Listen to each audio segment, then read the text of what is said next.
Let's learn how to curve WoodUbend moldings around the corner along with a textured finish.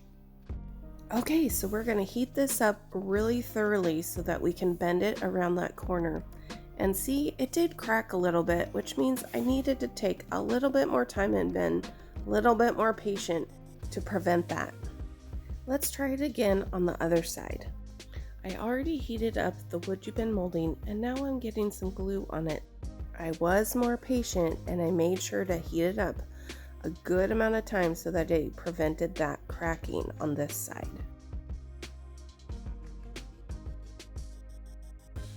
Now I'm coming back in with some green frog tape and the heat gun to make sure that it is secure against the piece and won't move while it dries.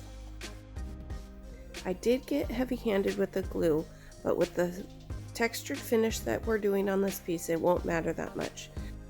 If you are doing a smooth finish, just make sure to put a little less glue so that it doesn't drip through while you're bending the molding.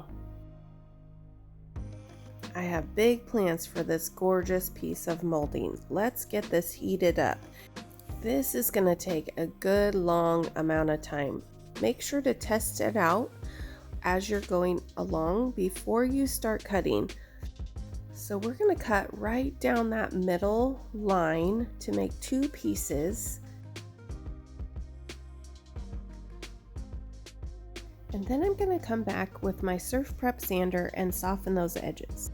I'm wanting a really elegant look for that side, so I'm just taking out some of the more blocky, thicker sections on this.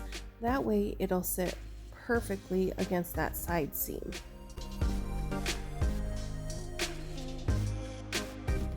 I did heat it up again before applying more glue, and now see how it fits so perfectly against that seam.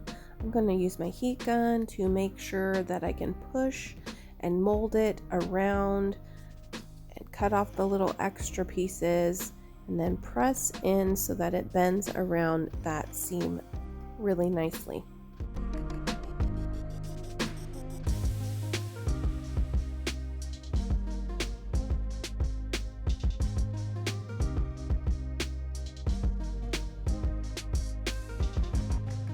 Now it's time for some paint. I'm starting with a mixture of Wise Owl chalk paint in bone and some Saltwash. Anytime I'm doing a texture finish like this, I love using the round Klingon brushes. Just make sure if you're using a really nice brush with the Saltwash that you rinse it out thoroughly after you use it. Now I'm coming back in with some dark Weathervane and also some iron oxide to just give it some more movement and drama. For this technique, I like using just one brush. It just gives it a lot of different variations. With only 3 colors, I can create highlights and lowlights and really get a nice even flow throughout the piece. I love how the iron oxide is giving this like warm, blushy pink tones, giving the piece another layer of elegance and softness that's going to go really nicely with the WoodUbend moldings. Now that I've added some of those low lights, I'm coming back in with that bone and salt mixture to come back in and feather all those colors together. If you're like me, you might tend to overblend, and that's just going to give you a kind of more muddy look, so you do want to be careful not to overblend. You still want some very distinct highlights and lowlights for this layer. Don't freak out if it looks a little crazy for this layer. We are going to come back and put a champagne glaze over the whole thing, and that's going to bring it all together into a cohesive piece.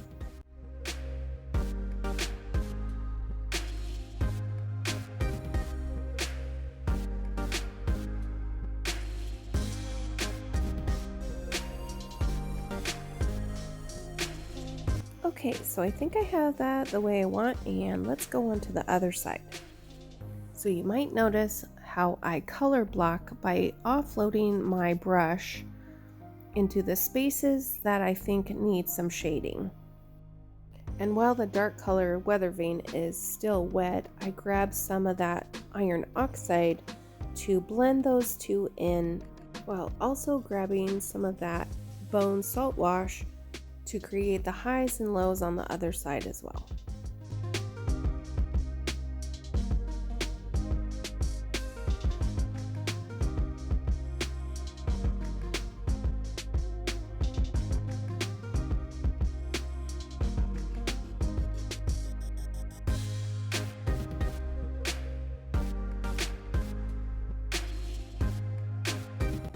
Now it's just a matter of aesthetics. I like to work in diagonals, so you can see here that I almost have a very subtle X shape with my shading, and then along the WoodUbend Mouldings I'm also intentionally making those darker so that when we come back and dry brush over those moldings, it's really going to be a nice pop. With this type of painting, you got to give yourself a little permission to have some fun, be free, try some new colors, and just see what happens. Remember, it's just paint. Okay, so now you can see it looks very blotchy, but there's very distinct highlights and lowlights, and that's what we want. Now we're going to do a wash with the shading color Weathervane. Using the mister bottle and a damp rag, I'm just going to offload the paint around the edges, and then I'm going to use that damp rag to blend it out, giving it that vignette look where it's darker on the outside and lighter on the inside. Then with what's left on the brush and a lot of water, I'm going to fill in the rest of that panel. This is going to smooth out that texture and make it less blotchy. Now it's time to do the wash on the other side. However, this time we're going to do it a little bit different because of the WoodUbend Mouldings. I'm going to put it on really thick and heavy, and then I'm going to wipe it back with a cloth so that it highlights, gets in all those cracks and crevices, and really makes that pop. I'm just going to start calling it a vignette wash. Here's another example. So again, I'm offloading all of the paint around the edges, and then I'm going to use a lot of water in the middle, and then this time I'm going to even come back with a damp rag to blend it out and get rid of any excess. Using washes and glazes is such a good way to blend and soften any artistic finish.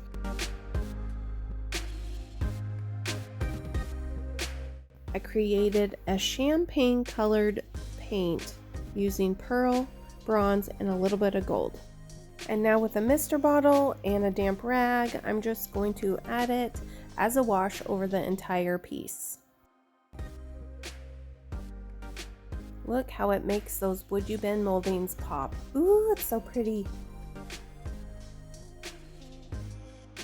You'll notice when I do blends and washes that I go up and down, and then I also go side to side. This gives it a really nice feathered look. You may have thought that if we do all these extra layers of washes or glazes that it would actually get rid of those highlights and lowlights, but you can see in the picture that you can still see them really nicely. It's just a more subtle look. I did end up adding a couple more WoodUbends to the front of the piece. I just thought it needed a little extra.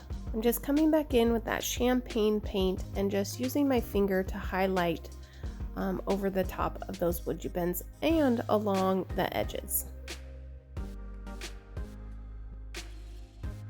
Now it's time to work on the inside of the piece. I just love this old map. It's going to look so great with my stone finish mini buffet. So normally you're supposed to start from the top down, but I did want this special detail at the bottom, so I made it harder than it really needs to be. Just to get that detail, I probably should have cut it first and went through this, but I decided to start from the bottom up, which made it a little bit more difficult, but we got there in the end. Again, using my saran wrap to get all the wrinkles out. I did decide to do this on the dark wood and not paint it first because I really wanted it to be very subtle on these doors. Let's sand all those edges, making sure that there's no rough spots. And then I'm going to come back in with my medium and make sure all those edges are down smoothly. Let's do the other side. Now this side, I actually ended up not having enough paper for the entire width of the door. And this happens a lot when you're buying one piece of paper, that you might come out a little short. So here's a scrap that I had. I'm just gonna make a organic edge that matches the same tone as the other paper that I had already laid down. I'm actually changing the direction of the paper, but once it's on, you're really not gonna be able to see. You're really looking at the tone of the paper to make a good match. Another great way to disguise some of those seams, if you have paper where you have to piece it together, is using erased stencil. This just makes it a little bit more fancy and pulls the whole piece together. You can find a list of all the products used for this video in the description.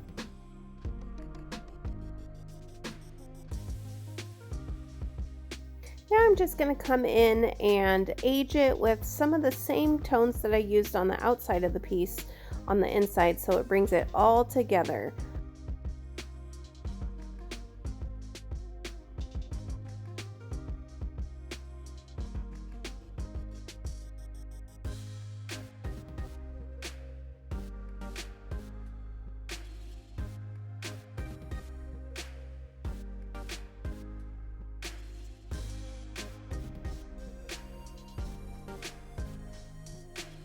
Coming back in, sanding off so some of that white pops through, and here is the end result.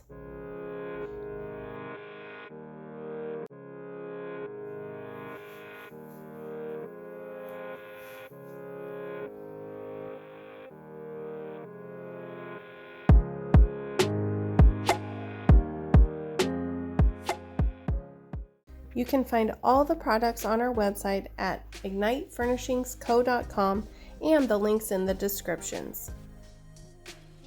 I want to hear from you. Please like, share, and comment, and subscribe for more fun tutorials.